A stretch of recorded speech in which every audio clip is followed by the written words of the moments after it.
I'm Chris Endrey. This is your 30-minute call. Today I'm speaking with Charles Firth, who's best known for his work with The Chaser.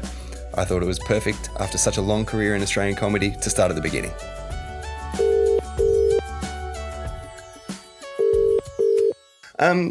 Charles, I wanted to start with CNN.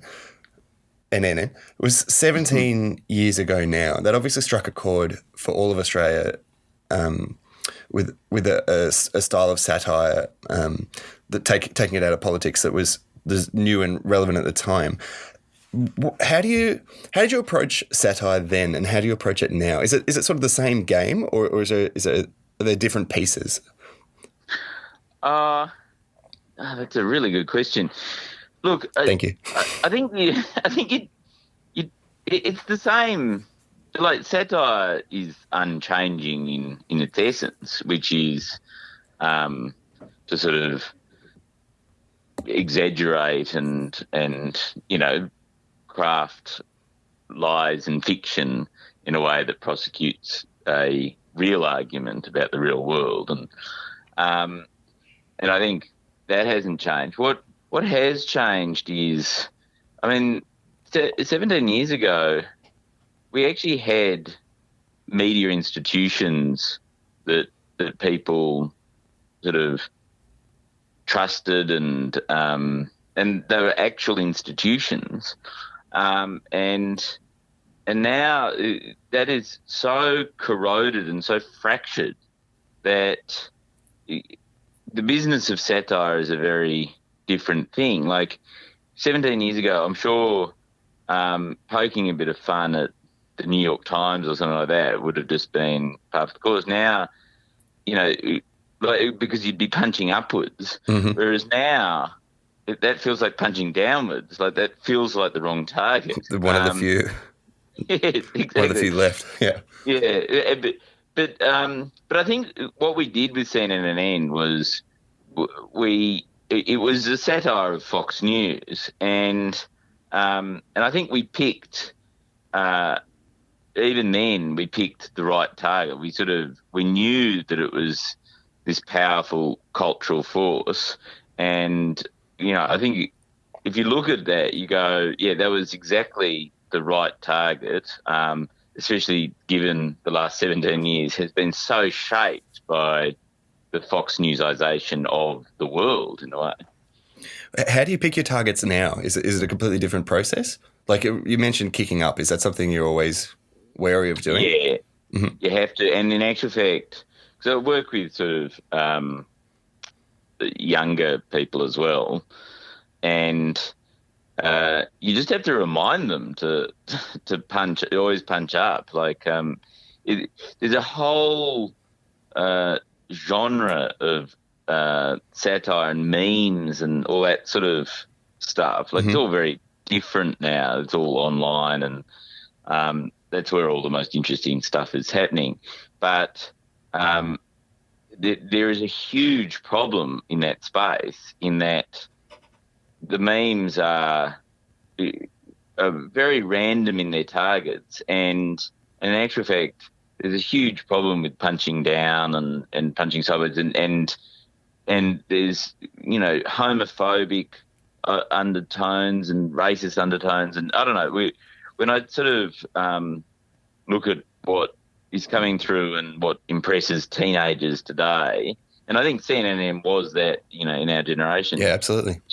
I'm appalled by how, they're politicising a whole, generation of people to be sort of really heartless, horrible, thoughtless people. So I think that's a really rich space, and in actual fact, that's the space that I'm looking at next, in terms of, I think there's a real need and a real thirst for really funny but well-targeted sort of memes and satire and stuff like that.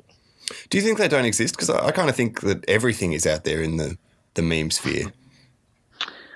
Yeah, it's easy to think that because it's so crowded and so busy and it's so random, you look at your Twitter feed or your Instagram feed and there's no structure to it. No, it's an endless hell. But I actually think that that's a sort of mental trick. That's actually, I think that's entirely intentional um, by the sort of Facebook, the social media The sort of network intermittent company. variable reward. Yeah, it's the same. It makes it more engaging, makes it more addictive, those sorts of things. But actually, it gives the whole thing a lot less meaning. It's a very apolitical, should we say, almost anti-political way of looking at the world. And I honestly think that um, the next big innovation in online media is about bringing a lot more structure to those sorts of places. And I think it'll be new apps that don't exist yet that does that. But I think even the companies themselves are realising what a huge mistake it has been. Yeah. Sort of.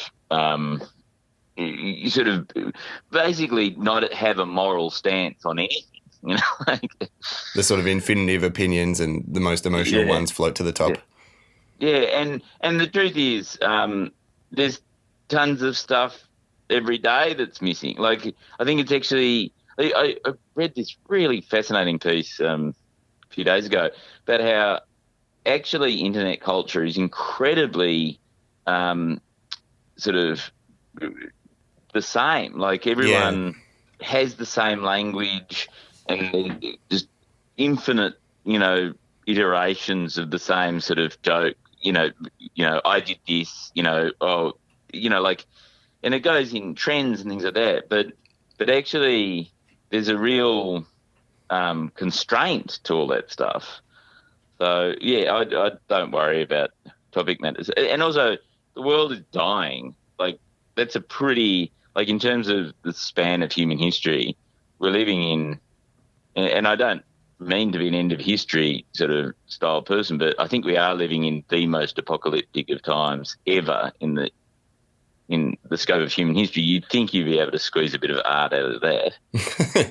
Or squeeze some information about it in between the rest. Yes, exactly. So this is interesting. So do you see the sort of decay of the traditional institutions whose business models have been thrown out by infinite information and the internet and everything as correlating directly to, like, giving rise to the appetite to that sort of postmodern abandonment of meaning through satire, like that sort of comes from sort of making fun of everything? Well, there's a lot to unpack there, but I think what we've seen is this sort of supercharged, fossil fuel driven capitalism that's sort of been unleashed on the earth in the last sort of 40 years, and part of unbridled, unregulated capitalism is there's no humanity to it. It's sort of like unleashing the psychopathic tendencies of corporations on everything. Mm-hmm. And so and that then immediately, of course, it corrodes media institutions and things like that, because the whole point of capitalism is that sort of creative destruction. Just go through, and it's got, capitalism at its core has no memory. It just it's not what it's about. There's no respect for any values or anything like that. And I think what we saw with Silicon Valley is they brought hard-nosed capitalist sort of philosophy, and they dressed it up as some sort of feel-good revolutionary innovation sort of thing. But it was as hard-nosed as mid-19th century British laissez-faire capitalism. Sure. And infinitely worse in a way, really. Then they unleashed it on our media institutions. So everyone's been caught by surprise, because it's like, I thought the tech people were the goodies, but actually it's that they have been the worst of everyone, and I suppose you can argue like the tools themselves are value free. Like, if you look at the Arab Spring in 2011, that was arguably a good thing that came out of social media, modern social media, and there's a lot of good things, but some of the I think we need to question some of the fundamental things that drive politics. Like, one of them is that it's really good that everyone can be connected to everyone else. Mm-hmm. I'm not sure that's true. I just don't think that. I think humans, have existed forever in smaller communities. The idea that everyone has to talk to each other instantly or be able to, I don't know. I think there's a whole lot of fundamental philosophical tenets of the last 30 years where you just go, well, there's huge, there's huge trade-offs. We actually haven't balanced the books on many of these things. Perhaps they're overstated as well. I mean, the idea of everyone being able to talk to each other is, a high ideal in principle, but the manner of the talking is so facile and so small. We're getting sort of meme versions of each other in so many of those exchanges. And I think what you're saying about we're meant to be in these small communities, I think our communities are actually shrinking, like our real life communities, and they're sort of being replaced by these hyper stylized panopticon of the social media interactions. But I want to get a bit more to you. Obviously, you spend a lot of time thinking about the world and the large trends. Do you find that to work as a satirist in that space, you go out of your way to find things that are ridiculous, or do they just come to you naturally as someone as a thinker? I before I had kids, I used to love going out of my way. I think actually that's how you create something truly new and insightful, is you become the expert on something by doing it yourself. I think that's the wonderful... What was that for you? Well, I wrote a book back in 2006 called American Hoax, and looking back at it, you just go, it's the most prescient book. Which is, what I did was I constructed a whole lot of different characters online, just made them up. They were all named after Australian game show hosts. So there was like Eddie Maguire and Daniel Summers and Bertrand Newton. And one of them was a right winger, one was a left winger, one was a lesbian new to Iraqi refugee. And I unleashed them on the world and actually, gave them Wikipedia profiles and everything like that, like made them into real entities and showed how, and they actually succeeded quite well. Like Edward Maguire, right-wing economist, got published in a book. Corinne Al-Grant, my lesbian Iraqi refugee, ended up winning a poetry prize, like the New York Peace Prize for poetry. And it was it was so easy to sort of just feed the world with these lies. And it was a sort of cautionary tale of, how fictional things are online. And sort of actually it was very, it sort of preempted Trump well before that all that stuff became sort of thing. So that is ultimately, like, I reckon doing stuff like that where you're actually inserting yourself into the real world and then creating a satirical I think is by far the most satisfying of the satire. That said, and in actual fact, the project that I'm sort of looking at for next year has a lot of those overtones. That said, the last 10 years, I've had 2 kids. It's so hard to sort of, do a deep dive and spend a year undercover when you got to get the kids to school every morning by 9 a.m, etc. So yeah, and I love that stuff. I feel like it's in the tradition of I don't know if it's an Australian tradition, but it feels like very strong with, you know, Norman Gunston and I guess Barry Humphries and John Safran doing that sort of character, exposing work. You keep alluding to this project next year. Can you talk about what that is? Or is No. it? Oh no. Sorry. No, that's Well, exciting. the problem is that the way, because you know, the Libs have been in power since whatever it is, 2013. They've basically strangled the production industry completely. Mm-hmm. I mean, even the commercial production industry, which you'd think that they would support because it's just a money-making enterprise that has no cultural value. Even that side of the industry is in deep recession. Everyone I know is unemployed. So you've got to, and you know, they're just trying to kill the ABC, and mm-hmm. also even, you know, the Australia Council just has basically 1/3 of the money that it needs to sort of keep the arts vibrant. It's just been vandalism in that space. So the reason why you have to keep your upcoming project secret is because there's so many desperate unemployed artists out there. You don't want anyone stealing them. Well, that's the purpose of this phone call. Yeah, that's right. Exactly.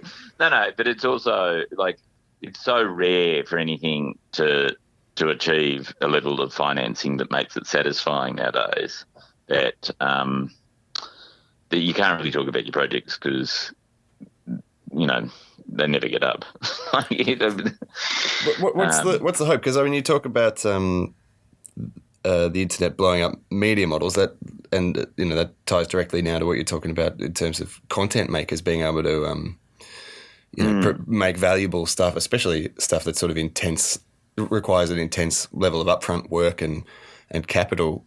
Can you? Look, I think the way the internet is structured is it works very well for rich people, in particular rich Americans, and I mean, you know, middle class mm-hmm. people who can afford to create content for free because actually, you know, they're not having to worry about where their next meal is coming from.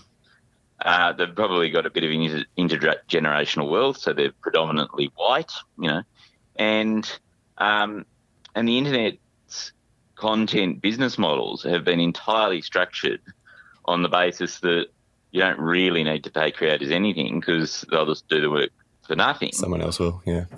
And in actual fact, and I think that's another reckoning that's slowly starting to, like, there is a trend now towards actually recognising that creators, you know, need business models that will be paid. And I think the quality of online thing will, you know, people are going to subscription models. I mean, I moved to a subscription model with the Chaser 5 years ago, mm-hmm. and then everyone else followed. But, you know, like the idea that people pay $5 a month to subscribe to the Chaser, we've now got a sort of like basically I publish 4 journals a year with that model, and that is completely economically sustainable because of that subscription base. Yeah, right. So I think, you know, moving towards actually making people pay a bit for art has been a really positive development. But I'm glad to hear someone's got a sustainable job in the arts out there. Yeah, that's right. Well, no, and that's why we do live shows because, mm-hmm. you know, I went through a terrible period a couple of years ago where I just couldn't catch a break. I had a couple of big projects in development and sort of nothing really worked out as planned. And it was just a string of bad luck, really.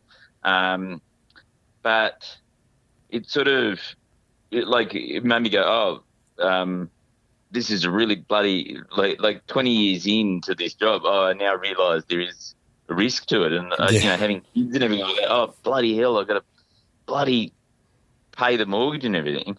And so that's why we started doing live shows, because that was a really good way to be able to completely control getting enough money. Like, it is true. Like, actually, because the Libs have starved the grant system in Australia and there's no production money, the ABC's gone, you actually need to build it yourself. It's a stupid model that, live shows should be the most valuable thing, but it means it gets you out there. It's a lot of fun.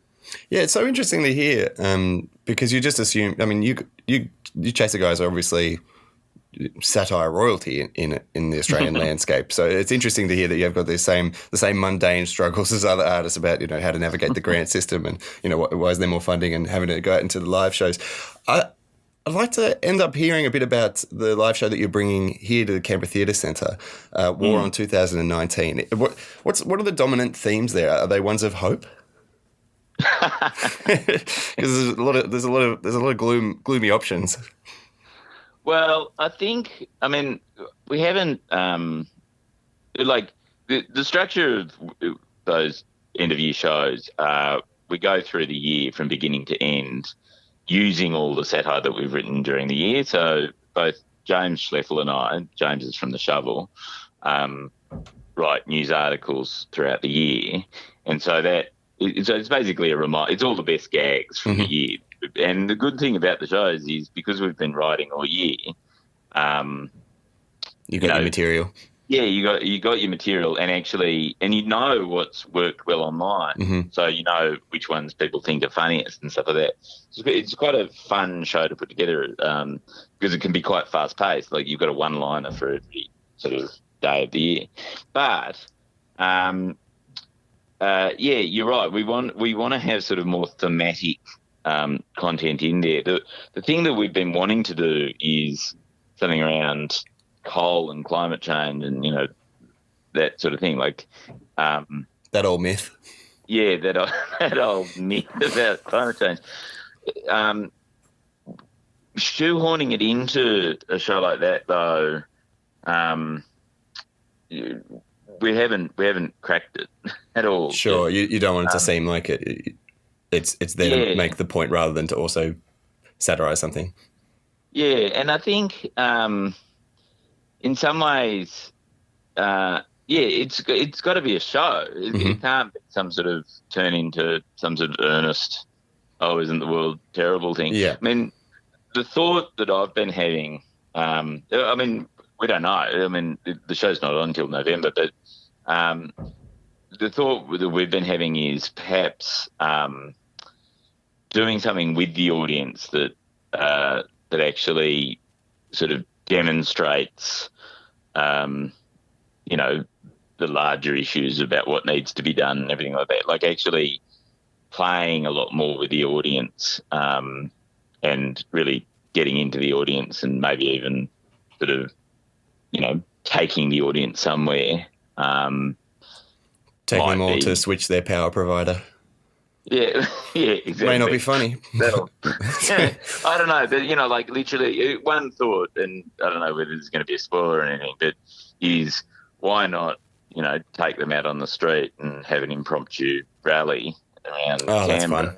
Sort of Rod Quantock style march through the streets. Yeah, and because I did a show with Rod Quantock quite recently, and he's that's right, it was just on radio, and he was so funny. He was just and nothing surprising there, and so anarchist. He's just such a, he'd be in his 70s now, and he's got the cheekiness of a 14-year-old boy. Extraordinary. Did you ever go on those tours? He used to run tours at the Melbourne Comedy Festival where he'd make everyone wear the Groucho Marx glasses and, lead with a rubber chicken and just go wherever he felt like going. Yeah. Like, that was seminal to my comedic development was that style of humour. Like, Rod Quantock was my hero in my early teens. Yeah, mine too. Yeah. Oh, that's nice. Oh, you came on to be much funnier than me, so you must have seen him more or something like that. Yeah. I just copied jokes down. So while you're divulging secrets, come on, just tell us something about the next year project. Oh, okay. I'm still recording. Okay. Well, I think the thing is, I think that there's. I think we've been so constrained by the idea of what a TV show is. Like we're living through the golden age of television, no doubt. But do you believe that? I believe we're living through the golden age of everyone watching television. Yeah, but no, I think that's totally true. Like there's amazingly good television out there. I mean, have you seen The Boys or the last series of Veep? I mean, no, they're I just haven't. extraordinarily good shows. Mm-hmm. Brilliant satire. And that's because that's where all the funding is. Like, it's no mystery. Not in Australia. I mean, the funny thing is that if the Australian government had actually bothered to turn around and look at what was happening, TV production could be a really massive export industry for Australia because we've got all the right stuff for that industry. Yeah. And instead, they've bled it dry. It means, the few producers who have we've been turned into these little sort of receptacles of overseas formats rather than an exporter of those formats. We could be the sort of second Hollywood, and instead, it's a matter of individual producers going and cap in hand to Netflix, and doing one-off deals and things like that, where you're just going, this is so pathetic. It's so shit. Anyway. But so we've got that, and that's going well, I reckon. The TV's great in that space. But in terms of online content, there's no structure to it, and it's so ripe for a structure to be imposed on it. So that's the next project that I'm doing is sort of bringing some of the principles of television and, the structure of meaning and the way you can actually, take an audience and take them on a journey across a week or across a series or whatever, and put that into the social media space on Facebook and Twitter and Instagram. Because, I mean, the thing that I have been astounded by is how reliable now, audiences are. There are large audiences out there who will do repeat viewing of things at sort of 8 a.m. in the morning till about 9:30 and coming home basically from about 4:45 onwards till about 6:30 p.m. There is a captive audience of people just on the bus, on the train, going home. They're all watching their screens. And yet no one's thought to sit down and go, okay, how do we structure a series best for those people that makes it must view phone TV, and really engages with people. So that's the shape of what we're doing, but I'm not going to tell you exactly. Yeah, right. But it's getting back to the roots. Think of CNN, but in that space. It's exciting. Yes, it's exciting. Yeah, great. All right. In the meantime, I look forward to seeing you in November. Thanks so much for coming on for a chat this morning, Charles. No worries. Thanks for inviting me. No, a joy. And all the best with, whatever it is that you're scheming today. More secrets, no doubt. Yeah. Well, no, that's the meeting is about. True. What's the location? yeah, exactly. Okay. Thanks so much, Charles. Have a great day. See you. Bye. Bye. Charles is part of the Chaser crew, and they've joined forces with The Shovel to bring the hilarious production The War on 2019 to Canberra. That's coming to the Playhouse on the 26th of November 2019, and you can get your tickets at canberratheatrecentre.com.au.